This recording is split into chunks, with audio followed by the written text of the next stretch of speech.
ছুরি টাকায় বুঝছে না যে প্রতিদিনকার মতো আজকে ছুরি দেখে ফুসকা খাইতে আসতো।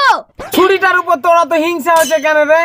বিয়া দিয়া হয়নি আর স্বামী নাই, ও টাকা পয়সা কোথায় পাবে? দু চারটা ফুচকা খেলে তোর সব ফুরিয়ে যাবে নাকি? কি রে, দু চারটি খাইছে গাড়ি ফুসকা সব শেষ করে দিয়েছে। বেশি কথা বলিস না তো, যা ভাত চাপাগা।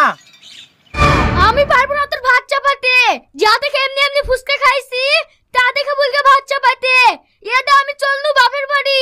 আরে যা যা, তোর মতো মেয়ে 101টা পকেটে আছে। আজ তুই যাবি, কাল আর একটা মেয়ে বিয়ে করে নিয়ে চলে আসবো। ঠিক আছে কোচ, আমিও দেখতে চাই তোকে কোন মেয়ে বিয়ে করে। ও ভাবি, মন খারাপ করে কোথায় যাচ্ছ? এ তোকে তোর ভাইয়ের সাথে ঝামেলা করি মায়ের বাড়ি চলে যাচ্ছি।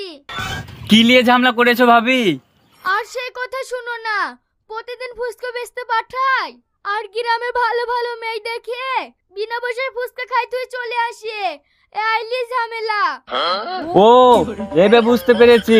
ভাবি তুমি বাড়ি যাও, আমি ভাইয়াকে এমন শিক্ষা দিব না, ও হারে হারে টের পাবে। ঠিক আছে ভাই, আজ তোমার কথা শুনে